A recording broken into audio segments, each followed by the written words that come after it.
People couldn't. Shut up! We'll do a quiz. Everybody will fail. What? What do we quiz on?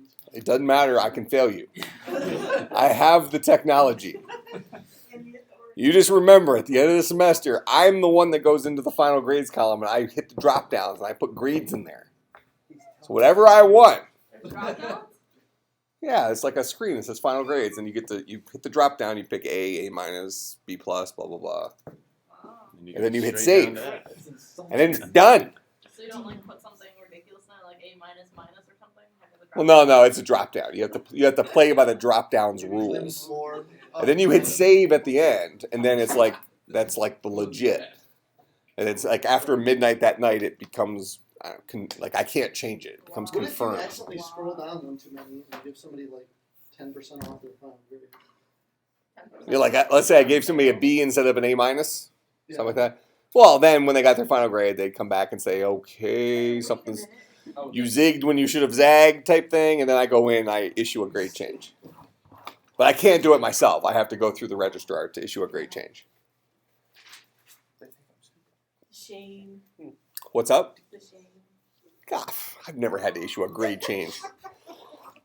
Actually, interesting story. When I was at Western Illinois University, I had a student, and this is way before the level of technology we have now. We used to have to bubble in grades by hand. Oh. So like with the pencil.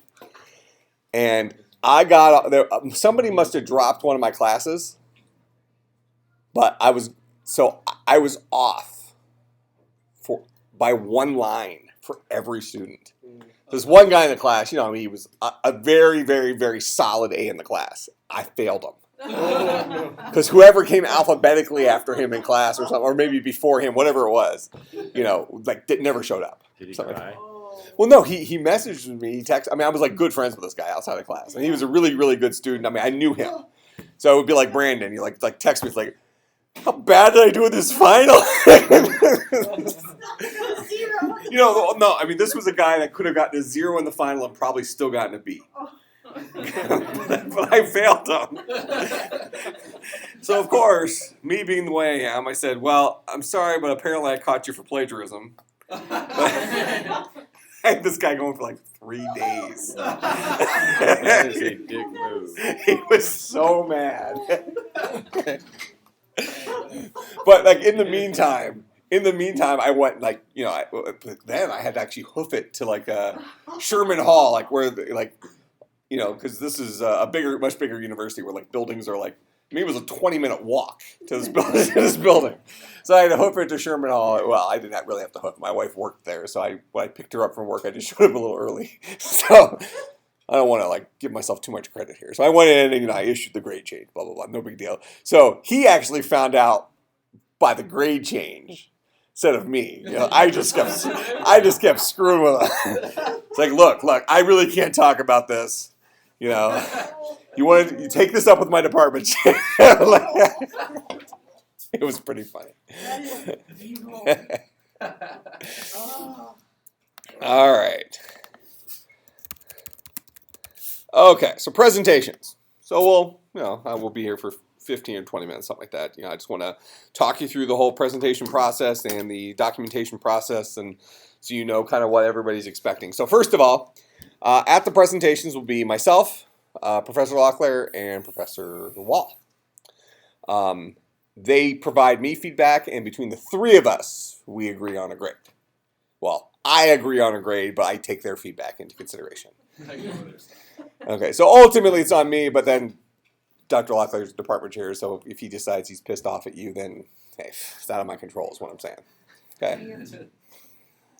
Because I'm pretty sure he can go in and just change any grades that I put in. I don't know if that's true or not. I don't think he would do it, but I think he could, is the punchline. So whatever, you're not just trying to impress me, is what I'm trying to say here. Okay? What's up? Chuck Norris and all. Yeah, you should throw some Chuck Norris stuff in there. Zeb Martha. Zeb and Martha is dangerous because Zeb and Martha, you're going to gain points with Dr. Locklear, but lose points with me. What about Throwable and Mod? It's like, does Professor Wall do that? No, it's likely. He's got 3 different families with the Z and the M. That's pretty bad. You will lose a lot of points. Yeah, I'm okay with Chuck Norris. I'm good. I'm good with Chuck Norris. You're probably gaining points with him. You're at a neutral level with me, and I don't know where you're at with Wall, but I would assume that you're at least at a neutral level with him. So put the top picture of Chuck. Zeb and Martha, Expectation. you're losing points with me. Flat. In fact, if any of you put Zeb and Martha in your presentation, you're getting an F from me. So now my challenge is to try to get F from you and still pass. All right. So first of all, dress code. Nothing. The dress code is nothing. Salter style. I guess I'm good then. Salter - casual. I would say anything you would wear to a job interview. I'm wearing a suit. Okay, from my perspective, I don't necessarily care. But Dr. Locklear is significantly more conservative. So I would say the closer you got to, a shirt and tie with khakis is plenty sufficient. Don't feel like you have to go rent a tux or anything. Yeah. Chuck Norris uniform will probably fly. Okay. So from my perspective, I would say, polo and khakis is plenty. More than enough. Okay. I really don't care if you show up in t-shirts and a short, personally. In a short, a single short. Okay. Whatever that means. Whatever they can put through it. Wife beater, shorts, Wife beater and saran wrap. Swim trunks. Going shirtless. No, hold on. I'd like to point out, Simon, that's my talent. What I just did, I take whatever somebody says and I make it 3 times worse. That's a talent. Instantly. That's actually what his PhD is. Yeah. So like Simon's like, what about wife beater and what did you say, Evan? Shorts. Wife beater and shorts. Like, yeah, wife beater and saran wrap. Worse. Why not just saran wrap? Well, if he had said wife beater and saran wrap, I would have said saran wrap. If he had said just saran wrap, then I would have said you actually remove your first layer of skin. That's a little You see? That's the talent, is what I'm saying. It's a little violent. He didn't think I was going there, but I did. I didn't. So I would say, what would probably the coin phrase be, like business professional, something along those lines. Okay, but the easy way of saying this is anything you think you would wear to a job interview will be just fine. You're not going to lose points from me for what you wear. From you? From me, I don't care. I personally don't care. But then again, when I interviewed at Concordia, I interviewed in a t-shirt. But I'm a very different personality. You just got to accept that fact and just pretend like that's not normal. Well, no, it just is what it is. So that was brought to my attention. I had my interview, and Galen Stone says, "So, I don't know how they do things back there in Illinois, but we usually dress a little more formally here for a job interview." I was wearing a t-shirt, but that's all I was wearing. I mean, it's a relatively long t-shirt. Not even saran wrap. In fact, I can picture Dr. Stone saying that. Is this that much? Well, and the funny thing is, my personality coming into it is, I felt like I was, even though I'm extremely, I guess, well, besides that, obviously I'm an acquired taste. Okay, I'm an acquired taste. I'm unique compared to many other people, correct? I'm a little bit weird. Well, so I came in, usually a Christian university isn't going to get somebody with my background. So I figure I'm going to be a fairly strong candidate for computer science given my skill set. I want them to hire me for my skill set, not for, the people who buy a suit. That's the only day they wear it is for their job interview. I'm kind of, but I'm the person who will actually take that to reality because that's just, it's my personality. If that meant I didn't get the job, I figure I wouldn't want to work for them anyways. So the point that they hired me, I'm going to plug Concordia as being a really good place. And actually, I really would, because I had my conversation I had with Dr. Ferry and Dr. Cario, as part of the interview. I said that to them. I said, look, I know Dr. Stone was a little bit concerned about, that I wore a t-shirt, but, I figure I'm probably your strongest candidate, and I just wanted to, I told him that. And I said I told them what I wanted to make, and it was substantially higher than what they were trying to offer. And they told me exactly what they would try to offer me, and that's what they offered me. So everything about the entire process was completely honest. So I didn't even haggle with them; I just accepted it. So it was I could have haggled probably, but the fact that everything about it was honest, I'm giving Concordia a big thumbs up. Everything about the entire process was a way above boards and honest. He knows that emails come out this week. What's up? I don't even care. What are they gonna? I'm on like a 4-year rolling contract now. It doesn't matter. They don't have tenure here. They have we have to give you 4 years warning before we can you or something like that. Whatever. No, I don't care what you do in evals. Write what you want. But that's all true. I would honestly say that there's plenty of places that will pay a lot more than Concordia, but I felt that they were very sincere and honest in the whole process. Now, I wouldn't necessarily recommend you guys show up and interview in a t-shirt because you don't have a PhD and you're not as awesome as me or as physically fit. So, the pecs don't work. And I'm just saying I was working the pecs in this t-shirt because the t-shirt was a couple of sizes too small. Kind of like that was more of a Salter style type of move. And we're showing quite a bit of midriff. Just want to say. And More than all you guys' midriffs combined. Oh yeah. Okay. So, anyways, dress code. Wear whatever you think you would wear to a job interview, and I'm sure that will be just fine. Nobody's going to mark you down if you don't wear a suit or a dress or whatever it is. So decide what you're comfortable with, because the most important thing is that you're going to give a presentation that you're comfortable with, and if you're up here, scratching and stuff because you're wearing this like crazy getup that you would never wear, don't wear that. Wear something you're comfortable in, but something that you would wear to a job interview. Okay?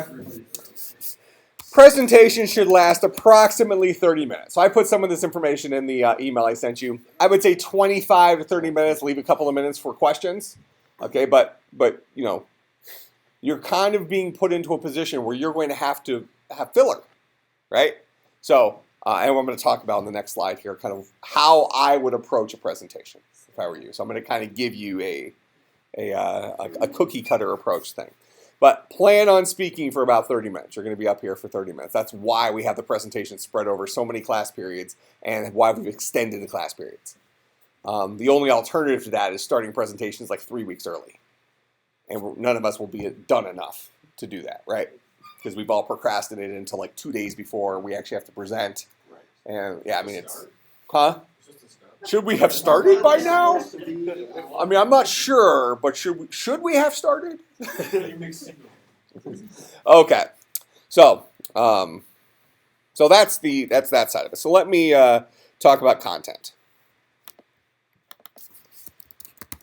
So content for this thing, I would start off by introducing the project. What does that mean? What is the problem? Why does it need? Well, at least you know that I don't stare at the keys when I type. If you get weird gibberish, that means that that was off a key. Follow-up question. Did you get the email back from the Spoon company yet? I did. I've had multiple emails back from them. Yes. What was the name of the company? Lip Lab. Or that was who. Yeah, sounds about right. Here. I'm looking to order these, blah, blah, blah. All right, hold on. Here, is these responses? There you go. That's the first one. Okay. The response was, "Hi, Mike. We offer discounts for orders of more than 10. Is that something you'd be interested in? We can ship your order by Wednesday and can do an expedited shipment. Please email me, blah, blah, with order number, and I'll personally take care of it. Thank you, Anupam." So then I responded back saying, "Can you also advise on when new attachments will become available and what those attachments will be?" I need a chainsaw. Now, the funny thing is half the class doesn't know what we're even talking about. Nope. We got to watch the video. Hold on. Oh, that's right. So not everyone's pretty. Yo. If they make a chainsaw, it's actually it'd be a small chainsaw. It'd be the best thing that's ever happened. Oh.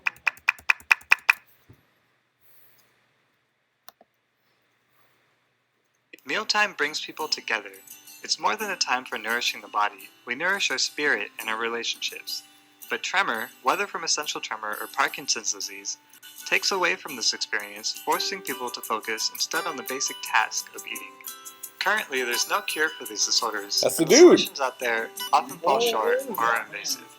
After seeing some of my own friends struggling with their tremor, I realized the frustration, loss of dignity, and social isolation that tremor can have. I wanted to create something that would allow people to go out to restaurants or simply enjoy a meal without stress. We invented the Liftware spoon to cancel hand tremor Yeah. and take the frustration out of eating. For the first time, we have the technology to actively stabilize a person's tremor in a device so small that it fits in your hand.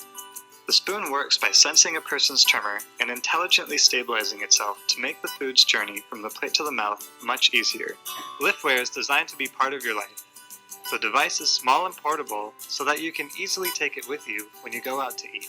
It's comfortable and effective because Liftware allows your hand to shake, while the cancellation technology in the handle stabilizes the spoon. It's proven to be effective. In clinical trials, we measured on average more than 70% reduction in tremor for different eating-related tasks. It's easy to clean, and it holds a charge for several meals, so you can place it in the charging cradle whenever it's convenient. We're proud to offer a product that allows people to take control of their tremor. When you eat with Liftware, your tremor retreats into the background of the meal, so you can focus on the best parts of dining. Because your Food you're eating spoon and just the came to people the you're front, with. the We foreground of can't the wait meal. to bring Liftware to your life. When you're bringing your own spoon to dinner. Yeah. I'm a little actually concerned about how interested Trista seemed to be actually. So She's got a real bad tremor problem. let's see. All right. So, anyways, that's where that whole conversation came from.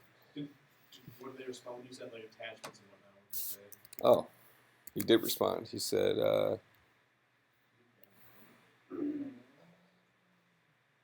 "We have a fork and deeper spoon in production."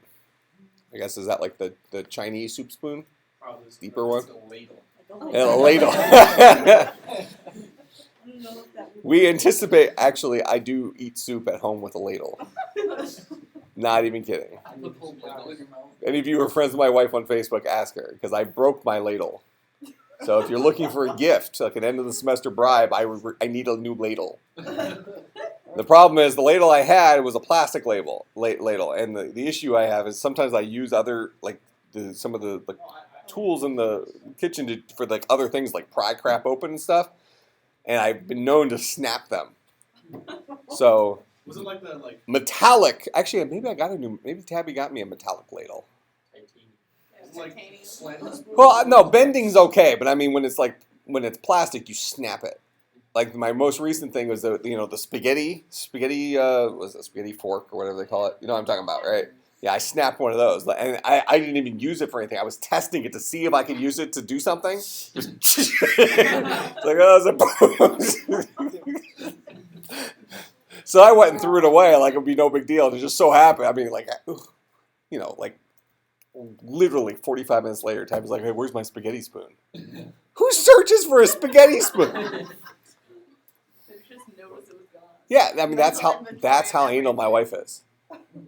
Like, she never cooks. I cook. She doesn't cook spaghetti. Why did she notice that we were missing a spaghetti spoon? Or spaghetti fork, or whatever the heck it is. That is the level of oversight I have to deal with on a daily basis. She's so You gotta get nice, one or though. Oh, no, my wife's awesome. She's sweet Oh, no, and tiny. no, I'm not arguing. My wife is completely awesome. No, I'm super lucky to have her. But I tell you what, she doesn't miss anything. Get anything past her. No, I mean, it's dead serious. Like, even things you think you can get past her. It's at 180, man. You know, like when she was really, I'm a little ashamed since this is being recorded, but we're going to go with it. When she was really, really sick earlier this semester, This is prior to my malaria, but when I was like off for several days, I had to take care of her. You know, she got this like really, really, really good cough medicine, and she may or may not have gotten a little bit better before she ran out of cough medicine. And I was feeling a little scratched. First of all, you should never take somebody else's prescription drugs. We're recording. Now, first of all, keep in mind that she stopped taking because it was like really affecting her. Like she would be sleeping through the entire next day. And I know this thing had I don't know what it was in it. You know, it was whatever's one level above codeine or something like that. So You know? basically put her in a coma. Well, yeah, for my wife's little though. My wife's I don't know 5'4", 110 pounds. I mean, she's little. I mean, I'm literally 4 times her size. I'm like she's tiny, and any medicine that has a side effect, she gets that side effect. So not only is she little, she is also Side effect from stuff. everything prone. Everything. Yeah, my she would say that she has a delicate constitution. that's the way she puts it. Now, my wife's really, really cool. She's funny, but she does have a delicate constitution. But in any case, so Like the United States Constitution. right, exactly like that. You need to increase your vocabulary. So in any case, I may have sampled. And so when I sampled, I tried to put it back, and I put it back with the cap down instead of cap up. She noticed. She did not notice that there was fluid missing. She noticed that the medicine had been put back wrong side up. From my perspective, right side up. Get off that, but remember where She's everything's less. Well, then I polished that thing off. Now, I mean, I was found out, so I'll just keep going, right?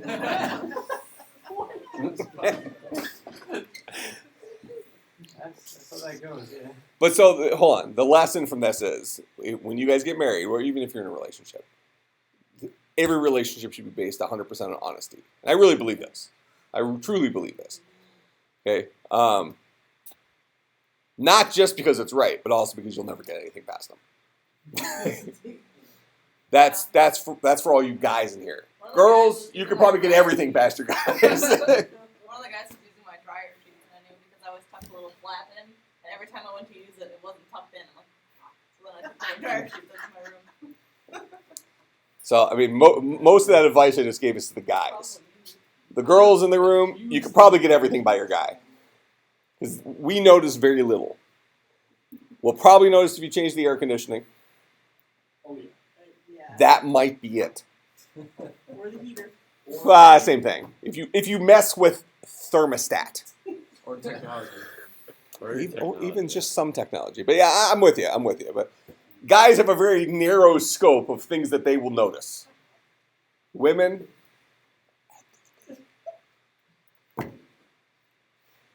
I moved a cardboard box in our garage a foot. She's like, did you change something with the garage? Did you change something out there? She wasn't sure what I did. She just sensed. She sensed something. There was a disturbance. There was a disturbance in the force. All right. Everybody shut up. Right. Okay. So, introducing your project. What's the problem? Why does it need to exist? Finish a sentence. Seriously. Why does it need to exist? Who is it for? Everyone. So, kind of introduce your client. How will they use it? They will not. Just Okay? So, spend your first several minutes not just talking about what your project is, but also talking about, understand that your audience doesn't necessarily have any technical background. So specifically in this room, we're going to have some people that are invited from other departments and things like that. So you're going to have an audience that may not have any technical background. So don't assume that they know what you're talking about when you say, oh, I wrote some Java code. So I'm trying to help you fill that 30 minutes. So understand that your audience is going to be, a little bit different. Go ahead. Should I give my story I wrote about you defecating yourself and needing me to write that program for you? It probably wouldn't be a bad idea. As long as put that whiteboard drawing up. Yeah. Oh yeah. The bird of prey. Bird of prey. Is that how I should talk about this? Just make sure you give me like the professional wrestler, the WWE or WWF, like the hand signal they do before they do their special move. Make sure I know so I can get the like Jake the Snake Roberts. That was his patented DDT. Just make sure I know that so I can start to record. So we can see what Dr. Locklear and Professor Wells. I'm gonna bring myself to do that. Well, that will lose points with me. I'm just saying. Lose With me, Yeah. you may gain points with them. All right. I'm just saying, with me, I like boldness. So if you start with a completely straight face trying to explain to Dr. Locklear about how I really tried to go with a Klingon bird of prey here. And just came out a little round. I'm just saying, you. This is on you, is the point. Okay. So anyways, spend the first portion not just talking about the problem, but why it's a problem, why you're choosing to solve it, why you chose to solve it the way you're solving it, how this benefits your client. Was it your idea? Was it your client's idea? Blah, blah, blah, that kind of stuff. And ultimately, preheat the audience for what you're about to deliver. Okay, so usually when you're giving a presentation, you're gonna say, this is what I did, this is how I did it, this is what I'm gonna show you, then show them, and then tell them what you just showed them. Go ahead. Like we did in the documentation before, we had listed a few things that people may not know and explained what they were. Mm-hmm. Would that be a good idea to, like, if you were to say like web server? Would that Oh, absolutely. This should be the part where you're kind of getting some vocabulary words out of the way. After you explain the high level. So think about it going from a 10,000 foot view to a 2,000 foot view to a 10-foot view, and then a summary. Go ahead. So I can explain to them like WordPress is and stuff. That would be a good idea. Talk about content management systems and where WordPress fits in the world. My And why is because you told me it would be easy, but it's a lie. It's not.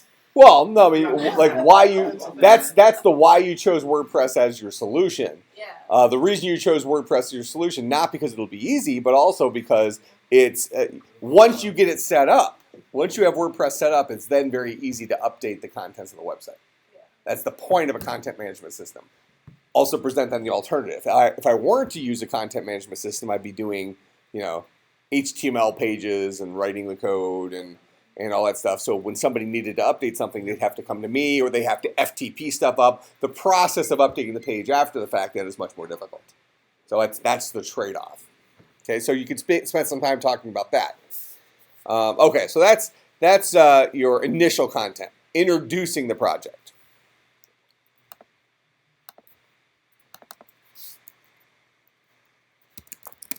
Talk about the solution.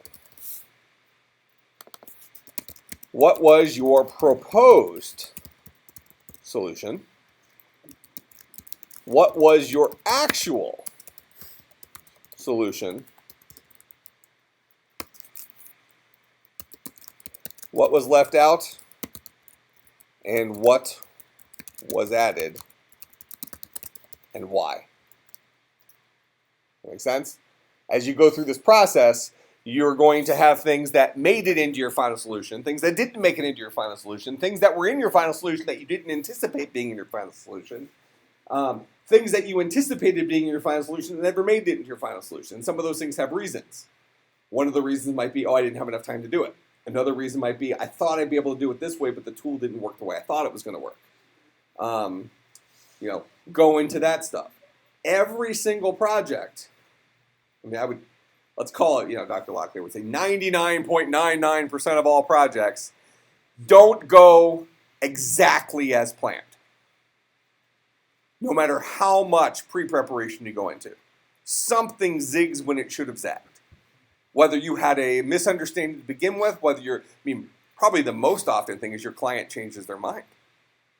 You show your client something halfway through and all of a sudden they're like, hey, you know what? I don't like that.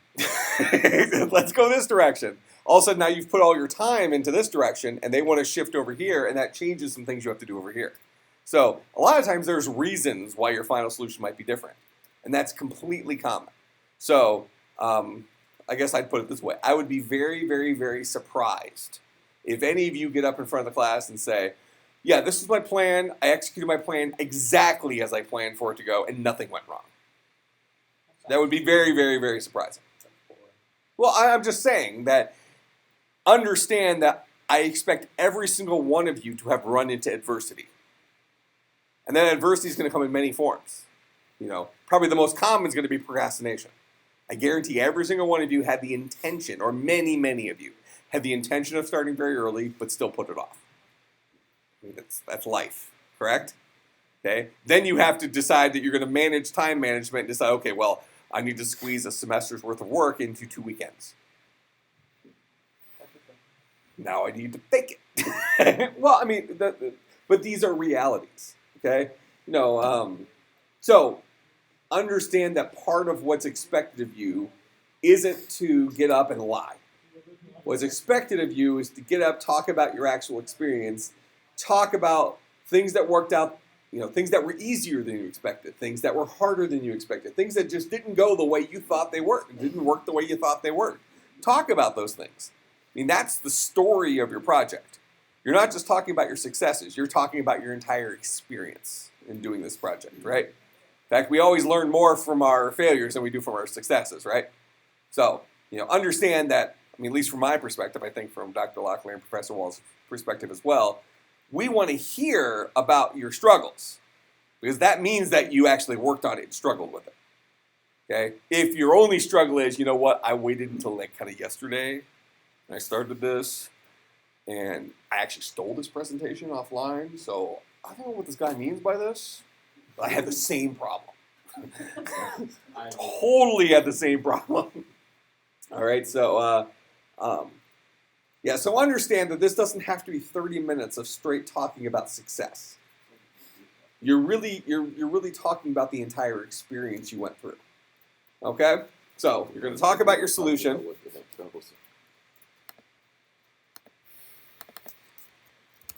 Demo the solution.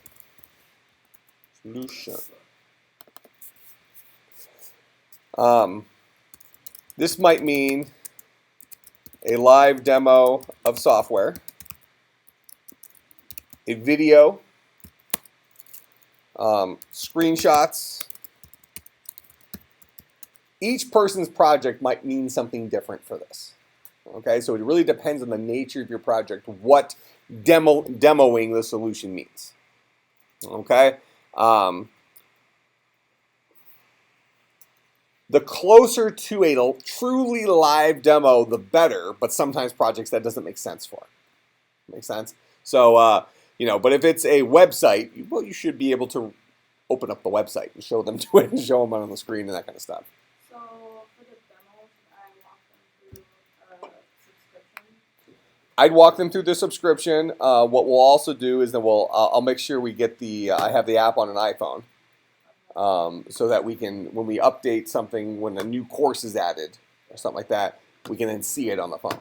So you'll see the two things married together, that type of thing. So along those lines, we should probably get together. Should I like have it so it creates a whole new subscription, or should I just go off of one of the already created subscription with a login process? Well, it really depends on where you're at when you actually present. Because So. I have like the login stuff all done, and PayPal should work. I haven't tested it with the live account, but I use Sandbox. Yeah, that's fine. You can do it with the Sandbox The account. only thing I have to figure out is the course stuff. Okay. When's your presentation? What day? Thursday. Okay, so next Tuesday? Yeah. So I mean, depending on what I find, like I found a way to have them put the course information on their WordPress profile. So if I can find a way to pull it from that profile to there, then I might be done. Okay. We should probably get together this week. Okay. And I'll bring the app in and see how these things are going to connect together. I leave Thursday afternoon, so we'll have to do it before Thursday afternoon. So we have to look at tomorrow or Thursday morning. I could do Thursday morning. Let me. Thursday I don't have classes at 1. Okay, so sometime before 10 on Thursday. What time do you typically exist, like conscious? Well, I never exist, but I don't know. Why don't we do 8:30 a.m. on Thursday here on campus? That work? I'm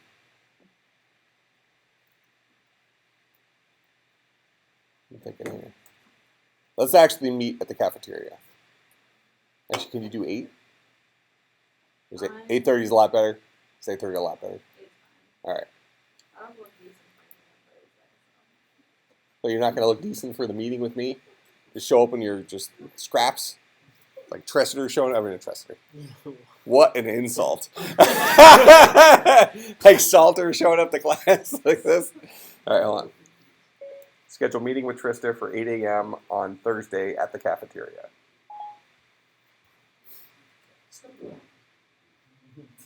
Step in my office. One more. I scheduled your event. Well, I'm leaving for a conference early that afternoon for Illinois. And I'm sure my wife won't want to eat, so I'll eat a big breakfast. Okay, so anyways, demo the solution. Important. Blah, blah, blah. Okay? Screenshots, whatever makes sense for your project. So after you've explained to them what you're doing, here's the problem, here's your proposed solution, here's a demo of the solution.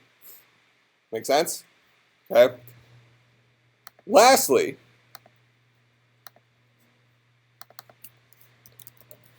conclusions. Question for you. Go ahead. What kind of content do you want? Do you want us to, like, if, say we had code, do you actually want us to show the code too? If you thought it would make sense for the audience. Okay. So, for instance, consider your audience is not necessarily a technical audience. If you have a bunch of code, I wouldn't just show code to show code. But if you have a piece of the code that is of interest, you might put up those couple of lines and say, "This is where I'm actually encrypting the data and sending it here," or something like that. So something like that is interesting, but don't just show an if statement. Just you see what I'm saying? Maybe would it be better just to show, like, if you're walking through it, like show the function and maybe explain what the code is. Yeah, that's completely reasonable. Yeah. Could you do like, if you show like a view, like say you have like a web form, and like here's what it looks like, the web interface, like here's what it looks like with setup, and then here's what it looks like with the website. So like, it would just have like all the like text boxes, then it would be like, here's what it's like. Really, to answer any of your questions, put yourself in the shoes of the audience member. Somebody who's not necessarily technical, and you're trying to explain this to them in a way that would make sense to an average person. Okay? So part of what you're going to be talking about, you're going to have some technical aspects to it that are going to make sense to only certain people in the room. But you also want to have a goal of, at the end of the presentation, that everybody in the room at least has a reasonable understanding of what you just did. They may not know how to do it. They might not understand all the mumbo jumbo behind the scenes, but they know what you were trying to do, and they know what you actually ended up doing, and all the details of how you got to that point might be unimportant to them, but they recognize what the solution is. Okay? Somebody goes out and buys a car, they don't necessarily know how that car was put together. They just know somebody put it together, and we kind of trust that it'll stay together-ish. Right? Okay, so under conclusions, what was easier than you thought? What was harder than you thought? What would you have done differently? What were you most proud of regarding your efforts on this project? So we're all going to have a bunch of shortcomings, right? We're going to have a bunch of stuff that, like, oh, I wish I had done this. I wish I had done this. I wish I had started earlier, blah, blah, blah. Pick the thing that you said, you know what? This was something that was really cool. I was really happy when, even if it seems stupid to everybody else, this was something that I got working. You know what? This made my week. I've been working on this for 2 weeks, and it finally just worked. And I know it seems so stupid to you, but I worked on this for like 80 hours. This is one problem. So, I mean, that's what I'm saying. So talk about, what was your victory? What was your biggest victory? If there's a couple of them, talk about your couple of favorite victories. What advice would you give to future CS students? as they do this project. So the common advice is always, oh, start earlier, blah, blah, blah. Make sure you're better about figuring out your scope, things like that. Those are the things everybody should say. Always start earlier, blah, blah, blah. But, give real advice. If after you went into this, you thought, you know what, I picked a topic that was too general or a topic that was too specific. If you have advice on how they may have picked a different topic that was more conducive with the nature of the project, do that. So, give true advice to the next person. Like if you had to do it over again, what might you have done differently given your experience? Obviously, most of us would have said, I'd start earlier. Most of it would have said, I would have not tried to do this or not tried to do that or something like that. But, there's also that other piece. If you had to start again, would you have, knowing what you know now, what would you have done differently going in? Would you have picked a different project? That kind of thing. So give some sort of advice to future CS students. Make sense? And then finally, take questions. And be prepared to answer technical questions from the CS profs and possibly other students, and be prepared to answer fluffy questions from the general audience. Somebody might say, why did you choose pink as that color? But I might ask you, okay, so you're transporting data between, this thing and this thing. Why? How did you transport that data? Was this JSON? Was it XML? Was it? Did you make up your own thing? Was this a proprietary data representation language part of the thing? So, part of what I'll ask you is dealing with almost testing your knowledge of what you put together. Go ahead, Tina. So, are we going to be like calling on people in the audience to answer questions? Yeah, somebody raise their hand. Just not call them laughing and It probably isn't going to work. I mean, you could try.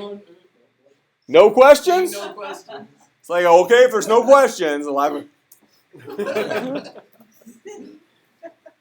it's done. all right. So that will be the presentation. Now, documentation is due at the end of finals week. So by end of day Friday of finals week. Let me tell you about what I'm expecting for documentation. Well, let's back up for just a second. Go ahead. Alright, so what if I want to make an age joke out loud? That's Yay fine. or nay? That's fine by me. Alright, That's bonus points. that's what I need to know.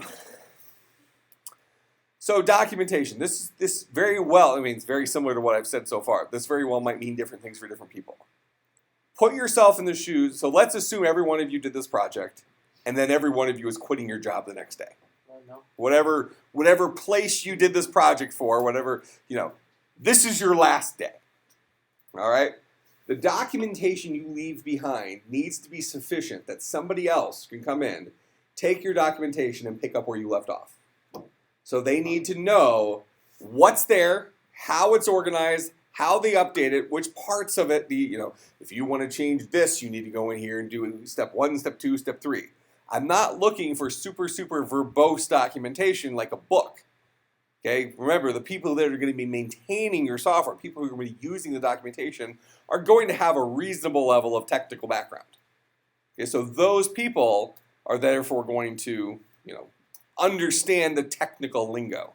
So I think that if you want to do this, then step 1 do this, step 2 do this, step 3 do this, step 4 do this. I think bulleted lists like that is completely sufficient. But documentation is going to mean different things for each person.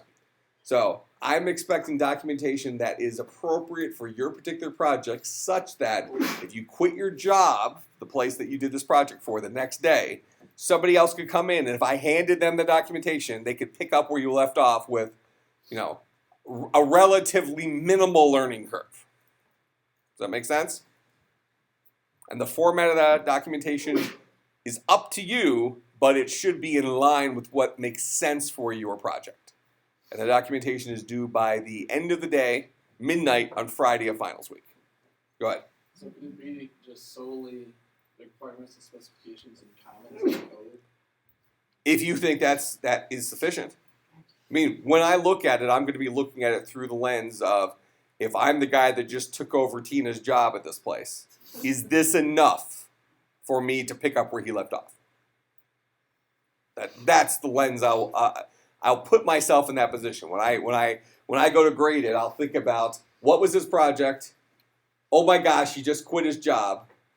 I just got hired and I'm supposed to maintain this. Does this give me enough to work off of to at least have a fighting chance? Does that make sense? So if you go through that same litmus test as you're putting this together, I think that would be very beneficial for you. Okay? Don't think about, well, documentation needs to be this long, documentation needs to be in this format. Documentation has a purpose. It's not just a deliverable to be a deliverable. It has a purpose, and that is to bring somebody else up to speed so they can continue maintaining your project moving forward. Make sense? I don't care if it's 50 pages or if it's 3 pages. If 3 pages is all it takes for somebody else to come in and take over your job and pick up right where you left off, great. It's impressive. If 50 pages is what it takes, that would be surprising, to be honest. So I would say your documentation likely would be in the 5 to 10 page range. Okay? But I don't expect it to read like a book. I expect it to read like almost like a bulleted list of instructions.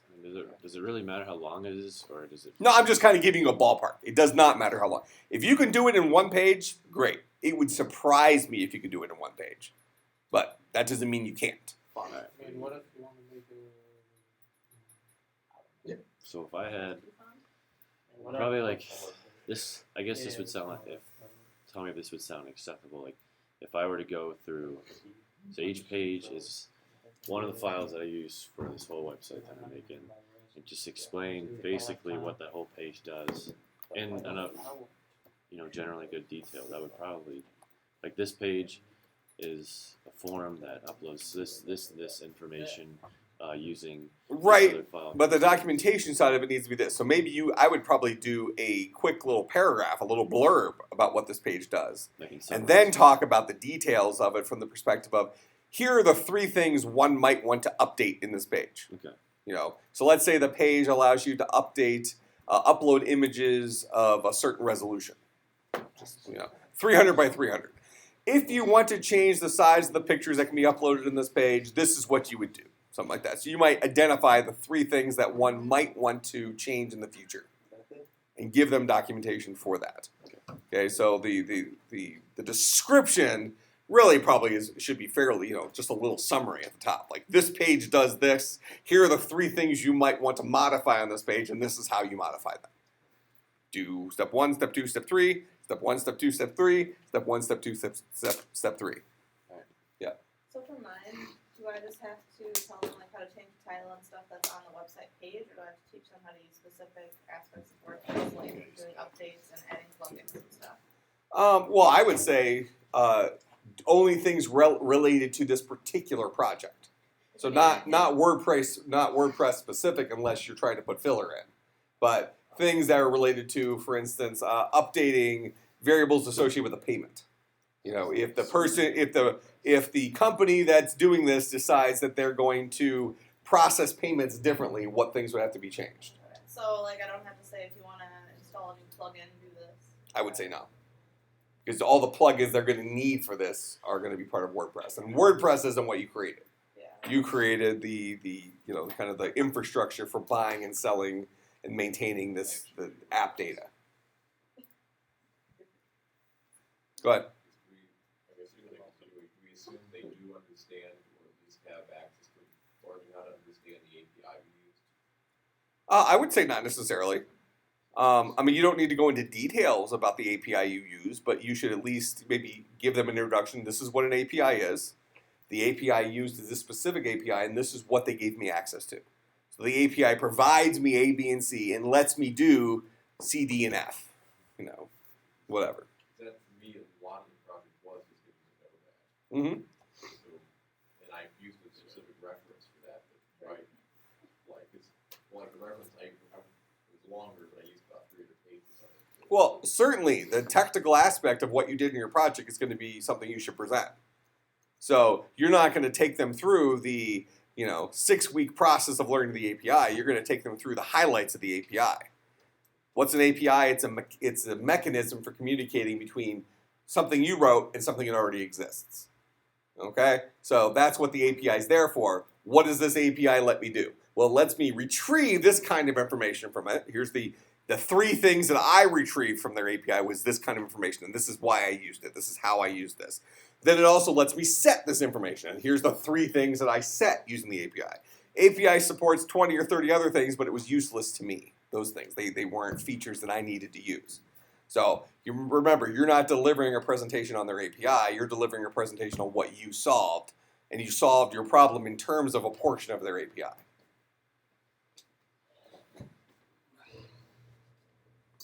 Other questions? Comments? Go ahead. Another thing, just the subject matter of mine, do I assume they understand that, or do Well, does a normal person understand it? I don't understand. I guess I could include my math students in with it, but basically that my math students is explaining. Well, I mean, I wouldn't go into your math senior sem though is going to be explaining the topic in significantly more detail. I mean, bring your audience up to speed. Give them the elevator pitch about the topic you're solving. They don't need to understand all the root math and stuff like that behind the scenes, but make sure they have an appreciation of what you're doing, why you're doing it, and how it fits in the world, how it might fit in their world from their perspective. You're somebody at Best Buy trying to explain a piece of technology to somebody. You're not going to explain the 4,000 features. You're going to explain the 4 features that are important to them. Okay, this is where it fits in the world from your perspective. It does a lot of other crap. I can answer questions about that if you have them, but this is where it fits in the world, and this is the problem that it's related to that you will understand. So make sure you're speaking the same language as your audience. I mean, more than documentation. Like, same deal for. Well, again, for the documentation, only talk about the things that the person who's maintaining is going to have to use. They don't need to know about the 60 features of the API if you're only using 3 of them. They can go, if they're going to expand on your project, they can go and research the API on their own. But you've used 3 of those features of the API. Make sure they understand how to work with those 3 features, not the other 57 that you never touched. That's not your problem to teach because you didn't learn it. You kind of left them on the back burner because those weren't the ones you were focusing on. You might be aware that they exist, but you didn't solve problems with them. You're giving something to them in terms of documentation that will let them pick up where you left off and have a fighting chance. So what that means is if you were to pick up where you left off, if you decided to add a feature that uses one of those other features, you're going to have to go and learn about it. So you're only going to try to bring them up to speed. You're going to try to compress what you learned in a semester into a 5 or 10 page documentation document so that they don't have to go through that whole experience that you went through. Make sense? You've learned the 50 things that don't work. Talk about the one thing that does work and how they can add or remove from it. What else? Man, I'm just having trouble thinking about how to talk about the problem and stuff with mine. I'm just trying to think of how best to approach that. Yeah, like the client and all those things. It's like I guess what he's saying is like making a game isn't necessarily somebody's problem, it's something that they want. Well, it is somebody's problem. You're solving a problem for a general audience of game players. I guess for the audience, that seems kind of fair. it just seems like from an audience perspective, was they wouldn't you. see that as a problem, more of just an idea that they decided Selling to go flash with. drives, put this game on it, thanks for the show. It is DRM protected, so don't just So I guess buy one. our computer scientist definition of a problem isn't quite what someone who might be watching. Well, but they're still your client. The client for the ultimate end user of Joey, your project, will be gamers. Yeah, people like laughing. Right, exactly. Didn't he say he had the 1945 I referenced on his phone? So Could be. he's all about these games. I'm going to move him with my presentation. Hopefully. He's going to come to tears. Mm-hmm. What? Move him. So dumb. Yeah, so there's nothing wrong with that. Those are that's your audience. Your audience are gamers.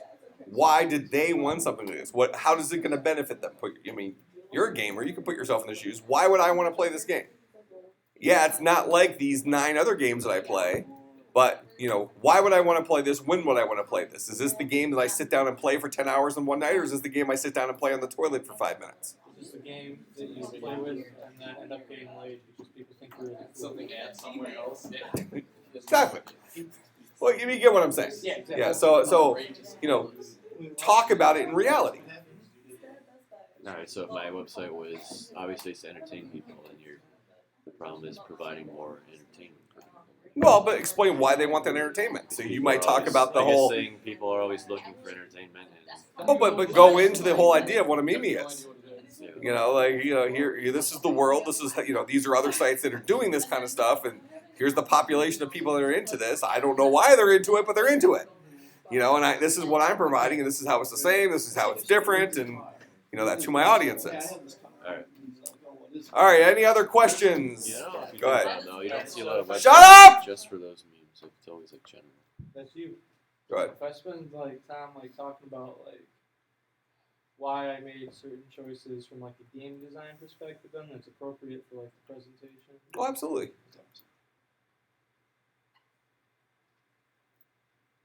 Anything else? Going once? Going twice? Okay, so we do not meet on Thursday, but we do meet next Tuesday and next Thursday. Both days are extended time periods. Make sure you check your email. I would appreciate it if you stayed for the duration. If you do have a place that you have to be, you can leave, but don't just leave because your presentation's over. Try to support your fellow classmates and sit there and listen to their presentation and ask questions and know that they're going through the same crap that you're going through. It's only a couple of days, okay? So I think we're going to go 2:35 until I think I said about 5:30 for next Tuesday and Thursday. Is that correct? Say 5:30. I said 6:30. Yeah, whatever I said, 6:30.